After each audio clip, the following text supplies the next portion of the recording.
Good evening, everybody. I'm very pleased to welcome you this evening and also to bring you greetings from President Jeremy Travis, who is off doing important work on mass incarceration for the National Academy of Sciences. So I am here in his place. This is a very special event in the John Jay College calendar, our annual dinner recognizing the winners of the John Jay Frank Guggenheim Prizes for excellence in criminal justice reporting. This is also the inaugural year of John Jay's Justice Trailblazer Award. We believe that the college is an ideal place to recognize excellence in justice reporting and trailblazing, given its mission of educating for justice. We take this mission very seriously, and it informs everything we do, from teaching and learning to groundbreaking research to the public service of our alumni. We attract and educate fierce advocates for justice. Our graduates who enter the field of criminal justice are highly ethical actors with the skills, knowledge, and passion to effect real positive change in the world. Tonight's award winners are also in their fields fierce advocates for justice, and you will soon meet them. First, I would like to take this opportunity to thank those of you who have helped plan and organize this event. You will note the names of our sponsors in your program, and we thank them for making the symposium possible. At this time, I want to give special recognition to members of our leadership committee, and I'd like to ask them to stand as their names are called. Bill Bratton, Martin Horn, Michael Jacobson, Glenn Martin, and Jeff Tubin, I think, is not here, correct? And Michael's not here either. But anyway, please give everyone a round of applause.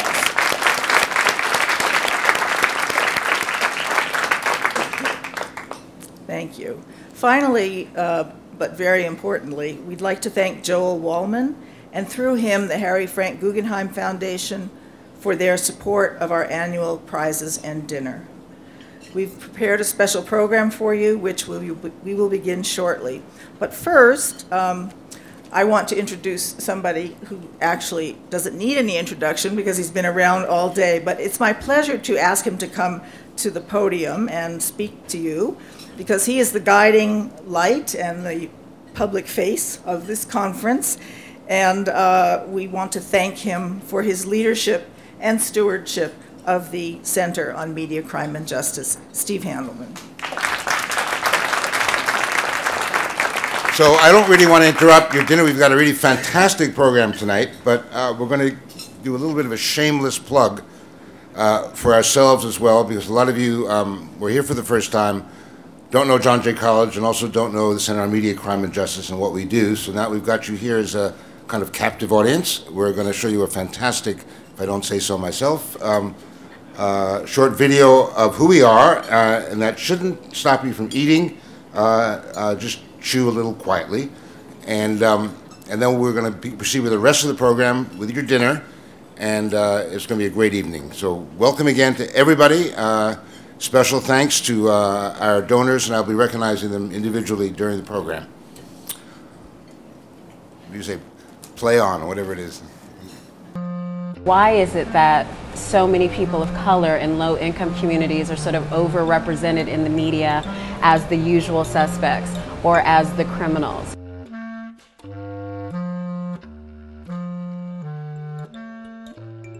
We're talking about institutions that are really vital to the effective functioning of a democracy.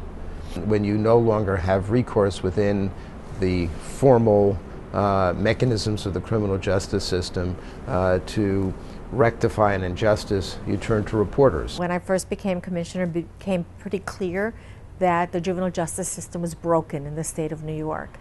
We were incarcerating far too many young people that could safely, with no risk to public safety, be kept in their communities.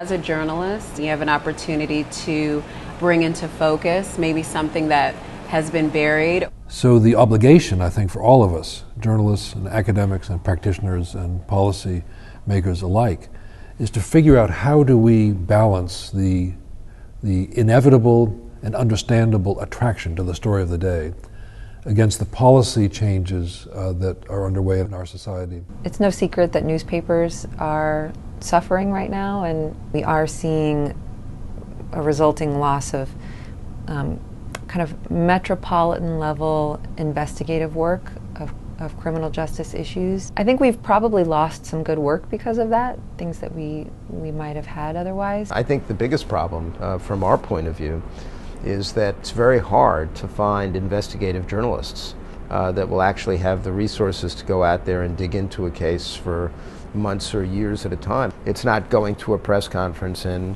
just repeating what the public officials tell you. It's hitting the street, interviewing witnesses, not accepting exactly what you've been told. We're all working journalists at the Center on Media, Crime, and Justice. We're also at one of the country's preeminent educational institutions on criminal justice. That's great synergy. It means we can bring together the best enterprise journalism with the most cutting-edge research and best practices in the field today.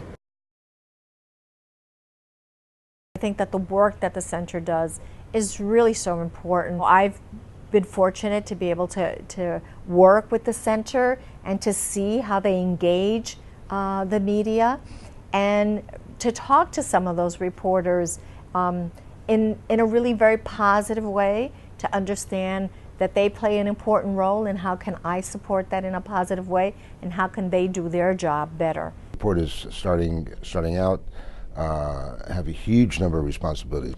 And one of the things that's lost very often is the extra knowledge, the background, the wisdom that comes from knowing how the system works.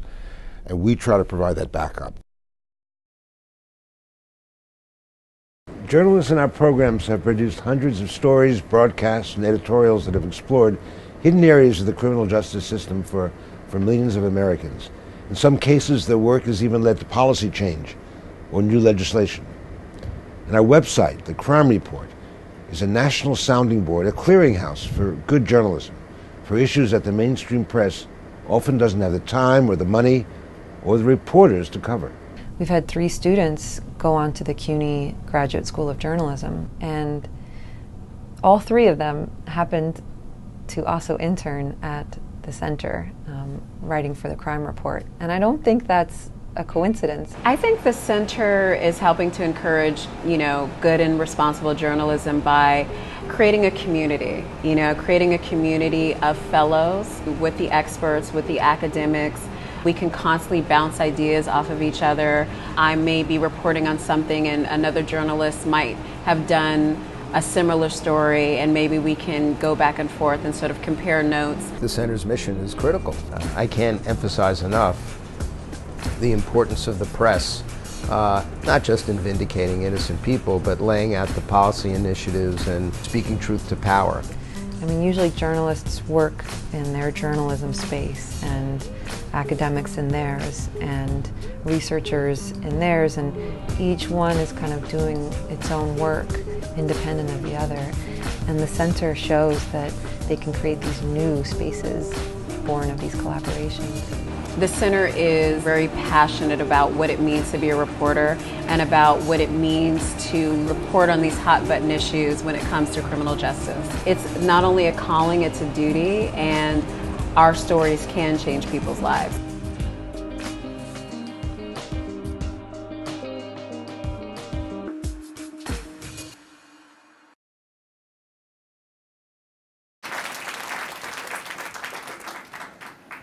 As you eat, we mentioned students in the video. I told you it was a shameless plug, but I'd like to invite, just recognize 3 students from John Jay who are here, who are studying journalism. I'd just like them to stand up so we can recognize them. Ahmed Tarrant, he was here a moment ago. Anastasia Ladesseur,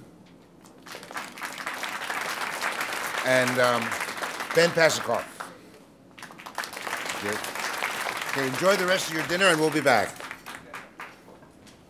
So if I can have your attention again. We promised to get you out of here early, so we wanted to keep the program going, and dessert will be coming. Some of you may have noticed on the way in two posters with stories on them. One a story on solitary confinement in California, another one about prisons in Louisiana. They're there not by accident. Those are the winners of this year's John J. H.F. Guggenheim Prize for Excellence in Criminal Justice Journalism. And as that shameless video showed you, what we do, among other things, is we give the country's only prize for good crime justice, criminal justice journalism. Some people have called it the Pulitzer, and I've never denied that it is. I think it's probably pretty close.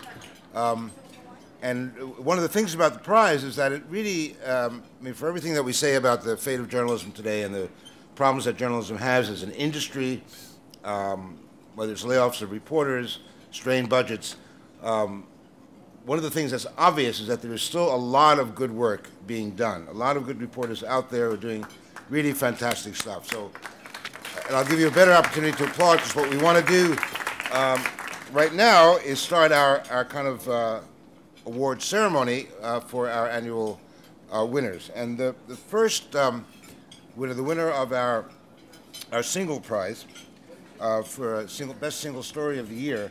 And I have to tell you, I'll introduce you to our jurors in a moment, but this prize in particular really had our jurors stumbled. I mean, there were so many good entries this year that they really found it difficult. And what they chose was, if I don't say so myself, a great choice, really an amazing piece of long-form journalism by Shane Bauer of Mother Jones magazine.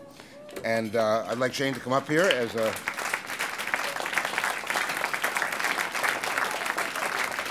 And what we want to do is, you know, it's a little bit awkward. We're going to give you the award, okay, and then you get to say a few words, sure, and then you get to sit down. All right. I spent 26 months in prison in Iran, and 4 of those months were in solitary confinement, and the rest of the 22 months I was with a cellmate, but isolated from, you know, the rest of the world, essentially. Those 4 months were by far the most difficult months of my life. It's you know, an experience that's very difficult for me to even begin to describe. But when I got out of prison, you know, I had to kind of readjust to being in crowds, being able to kind of be in society again, and that was a very long process for me. But right after I got out, you know, within those first couple weeks, I was in California. I was traveling all over the country, seeing family, and I heard about a hunger strike that was happening in California prisons that was involving up to 12,000 inmates protesting conditions of solitary confinement. Now, I had gone on a hunger strike myself to protest my conditions of solitary confinement in Iran. So this was something that just kind of automatically drew my attention. This was probably the largest hunger strike in American history, period. And, you know, I wasn't ready to get back into my work, but was already kind of thinking of what my next story was going to be. And before, you know, I'd been working as a journalist in the Middle East, living in Syria. So, you know, generally that's where my mind went when I was thinking of stories. But I kind of followed this issue for a while, the little news that there was about it. And later on in February of 2012, I heard about another hunger strike that was going on where an inmate died. His name is Christian Gomez. And by that time, I had been kind of settled down. I had a place to live and decided to kind of dig into this. And so I interviewed a lawyer about this. And when I was sitting with her, you know, it seemed like there was some kind of neglect that led to this person's death. And, you know, I wanted to see what happened. But as I was interviewing her, she kind of had this folder on her desk and was kind of complaining about this guy who was in solitary for 20 years and had just been kind of had his term renewed for another 6 years because he had an academic book about the Black Panther Party in his cell. And so I heard this and I was kind of like, can I look at that folder?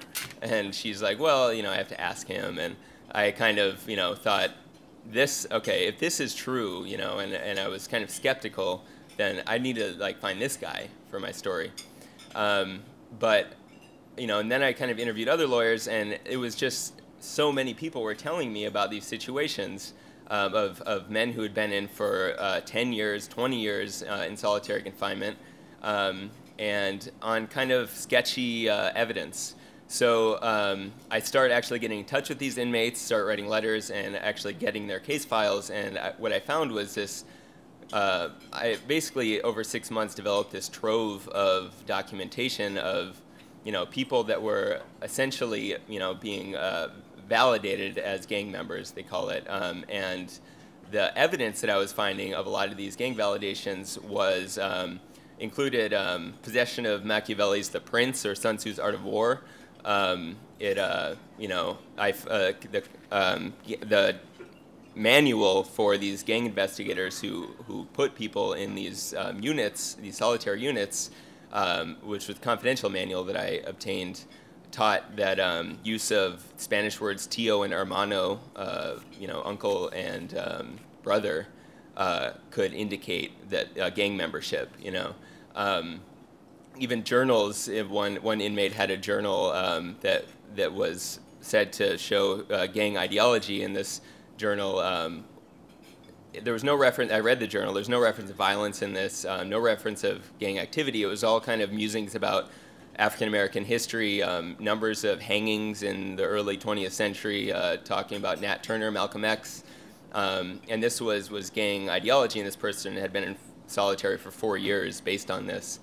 And even a case of a man who sued the Department of Corrections. He was a jailhouse lawyer. He sued them, saying that they were retaliating against him for his jailhouse lawyer activities, and he was put in the shoe for, they said that his litigation was itself gang activity. So there was just a ton. I kind of became addicted to just amassing this information and corresponding with inmates, and you know, on top of that was finding that these guys, you know, in getting the numbers from the Department of Corrections, you know, was finding that there's people, 500 people, over 500 people in California have been in solitary for 10 years or more. In Pelican Bay Prison, almost 80 people have been in for 20 years. There's a guy who's been in for 42 years. You know, and this, I don't really get shocked by that much, you know, but this was the story that I was just perpetually shocked by myself. And I eventually pitched this story to the Nation Institute and Mother Jones, which were kind of natural choices for me because I had been working with them before in the Middle East, and they also, you know, were really strong advocates for us when we were inside prison in Iran. And I want to thank Monica Bauerlein. She's a fantastic editor, really amazing person to work with. And really Mother Jones, I think, was kind of perfect for this story because, you know, it's ultimately a very dark story, and they put everything behind it, you know. They really went all the way. We did video with it, you know, a lot of kind of interactive stuff, multimedia. And, you know, the people I want to thank the most are the people that are not going to hear this, the inmates, you know, that I wrote about. Some of these guys really took a risk, you know, corresponding with me by letter. All their letters are read, and a lot of these guys put months of work into this. They would get, you know, official documentation of me. You know, everybody I worked with told them, like, you can tell me your story, this is great, but I need documentation for everything you tell me. You know, I can't print anything without this, you know, these documents. And I would get just files of, you know, table of contents, kind of court documents, official prison documents, and it was great. And you know, ultimately they did this because they had hope that, you know, it would make some kind of difference. And you know, I just want to say that being here today, being part of the symposium, I think, you know, is testament to the fact that people that are doing this work, there are a lot of people that are kind of seeing the fissures in the criminal justice system in this country, and are sincerely, you know, trying to change this. So thank you.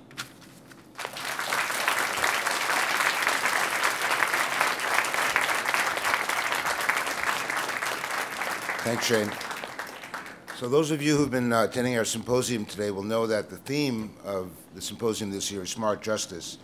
And a lot of people have brought up that what we've been doing for the last couple of decades or so is not smart justice, but dumb justice. And a lot of them pointed to one major glaring example right now in Louisiana, which has become the prison capital of the world, one could say, where they're incarcerating the largest. The rate of incarceration is higher than pretty much any place in the world. It's higher than in the U.S. The U.S. being higher than any in the world, it's sort of a Super Bowl of incarceration. And the winner of our series this year wrote a magnificent, if you print it out in PDF, it's 65 pages long, a magnificent takeout on Louisiana and the fact that it is the prison capital of the world. And she and her team, and I'll let her tell you who her team was, but from the New Orleans Times-Picayune, won our series award for this year's Excellence in Criminal Justice Journalism. So Cindy Chang, could you come up and accept it?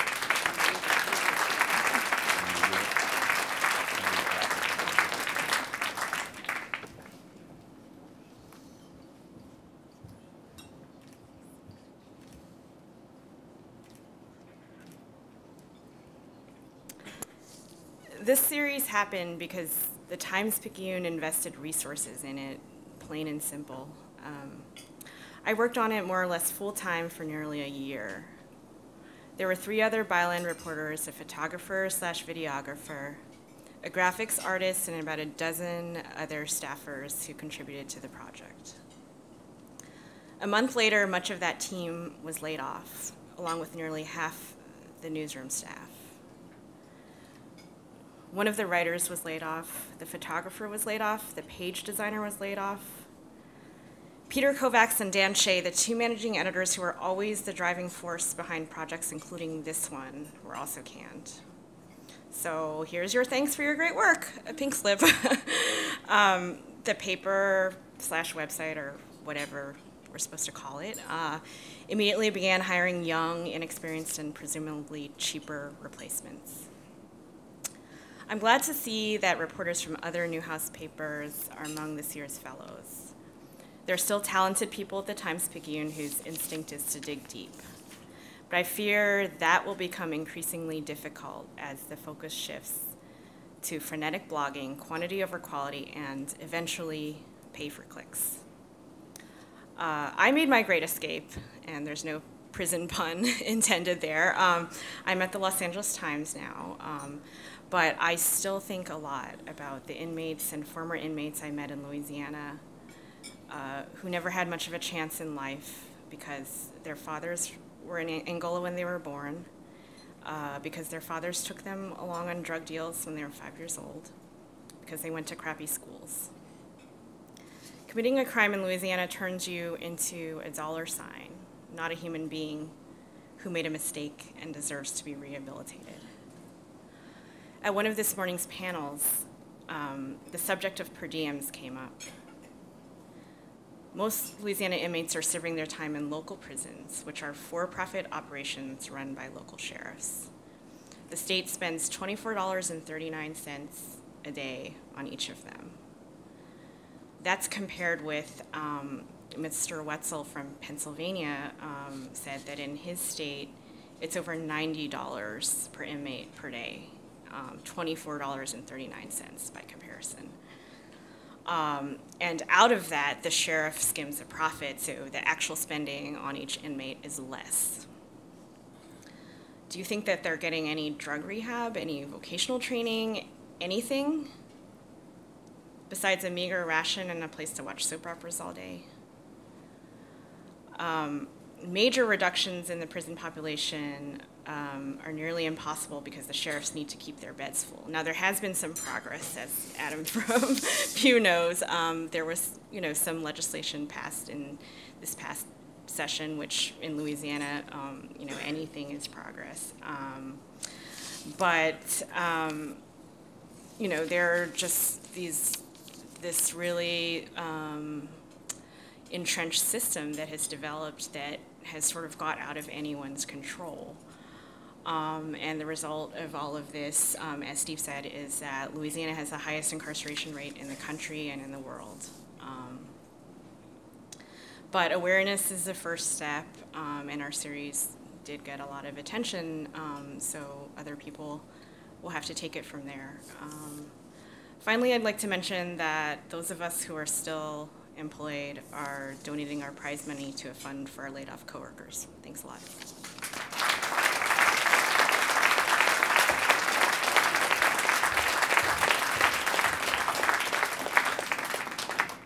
So as I told you, the judging was particularly narrow this year, and I wanted to mention our runners-up. I don't know if they're here. We did invite them, and they said they might come. The runner-up for the best single story this year was Sarah Stillman of the New Yorker magazine. Is she there? Great. Okay. Come on up. For her piece called The Throwaways. The runner-up for the best series was the Las Vegas Review-Journal for a series called Deadly Force, When Las Vegas Police Shoot and Kill, and there was a huge group of reporters in that team, and I don't think they came in from Las Vegas, but I'll mention their names. They're surely not here. Lawrence Maurer, Alan Mayman, who was a fellow at the CMCJ, one of our programs, Brian Hayes, and James Wright. So in absentia, let's give him an applause. What I'd like to do is bring all the winners up and the runners up so we can take one of those classic photo ops. And while they're here, I wanted to make special mention of our jurors for the prize who had a lot of hard work this year. And I'd like to ask them all to stand up when I mention their names and we can recognize them together. Gina Barton, who was our winner last year, the Milwaukee Journal-Sentinel. Lexa Capilotto from our very own John Jay, who you saw in the video. Professor of Journalism, former enterprise editor at the San Diego Union Tribune. Joe Dominic of the Center on Media, Crime and Justice, you'll know, Associate Director. Ted Guest of Criminal Justice Journalist. You can stay standing because they're all going to applaud you. Joe. And last, no, we've got some more. Caddy Gray, contributing editor to the Crime Report, who was the moderator. Former Newsday. Maurice Posley, former Chicago Tribune, ex-Pulitzer Prize winner out in California. So if you, oh, there he is. So let's give them all an applause.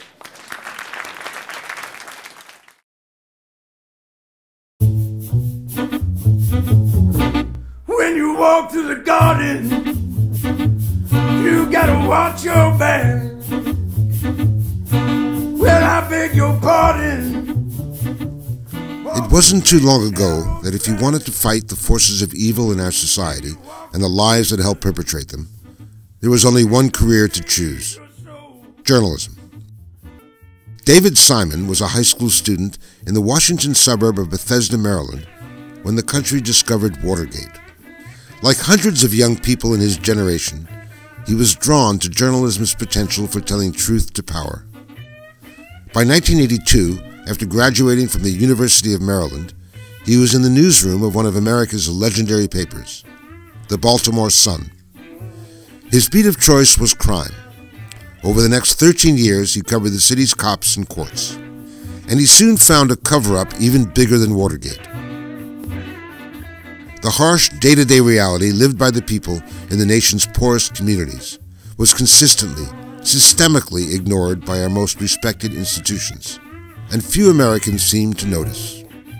When it came between explaining complicated and sophisticated systems and trying to say, this is what's going on, and if we change this or do that, or if we actually implement this policy, we can, but actually doing the hard work of looking at it systemically, there was no incentive to do it, and nobody did it. And that's true in Baltimore today, as when I started as a reporter, and I think it's true in America. In 1988, he took a leave of absence from the Sun to embed himself with the Baltimore Homicide Squad. The result was his first book, Homicide, A Year on the Killing Streets, which won the 1992 Edgar Award for Best Fact Crime Book. That turned into a TV series called Homicide: Life on the Street. But as far as he was concerned, it didn't tell the whole story. The drug war in America's streets was destroying entire communities and a whole generation of young Americans, and it was also destroying American law enforcement. So if you admire good police work, which I do, the drug war is heartbreaking to what it's done to the Baltimore Police Department, and not just through stat games, but through teaching a whole generation of cops how not to do criminal investigation. David took a second leave in 1993 to research a new book with Ed Burns, a Baltimore detective whom he had met on the beat. In 1997, that became The Corner, a year in the life of an inner-city neighborhood, an account of a West Baltimore community trapped by drugs. The Corner turned into a 6-hour TV miniseries which won 3 Emmy Awards. Almost accidentally, David had found a new way of portraying his reporter's vision, a new way of being a journalist in America. But that was only the prelude to something more ambitious.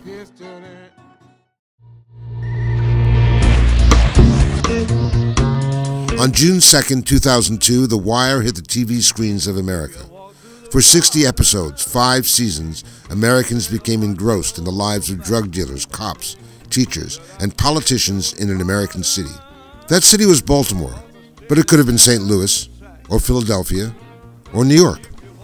It was brutal, disturbing, a painful portrait of the moral landscape of late 20th century urban America. It struck the kind of chords that the best literature does, and it became a national obsession. Remember, you heard it here. What Edward Gibbon was to the decline and fall of the Roman Empire, or Charles Dickens to the smoky, mean streets of Victorian London, David Simon is to America today. One of The Wire's key achievements was to widen our understanding of the criminal justice system's place in today's America. David has gone on to carve other trailblazing approaches to American reality on TV. Generation Kill looked at young soldiers making their bones in the Iraq desert. Treme looked at a neighborhood recovering from the physical and moral wreckage left by Hurricane Katrina. But what may be the most important for our purposes tonight is David's critique of his own profession. It was no coincidence that some of his biggest fans and some of the most uncomfortable were journalists. All right, people, it's 2 o'clock. I need budget lines in case anybody's threatening to commit an act of daily journalism. The plot line and characters in the 5th and last season of The Wire were drawn from the Baltimore Sun, but it could have been anywhere. And as far as David Simon was concerned, that was the point. He dissected how the hunger for prizes, the profit-seeking chains taking over local newspapers, the reliance on the internet, and the inability or refusal to look closely at the real stories of American cities today is leading to the death of journalism as we know it. And he showed us why that matters. Just as earlier reporters felt called to action by Watergate, a new generation of journalists has grown up inspired by David Simon's work. He has paved the way for the follow-up stories. The best moral prophets are those who refuse to make us comfortable. David Simon has made a career out of making us uncomfortable. But that's only part of it. He has refused to let us turn away from America's promise. I am very cynical about institutions and their willingness to address themselves to reform, for their willingness to do what they're supposed to do in American life. I am not cynical when it comes to individuals and people, and I think the reason The Wire is watchable, even tolerable to viewers, is that it has great affection for individuals.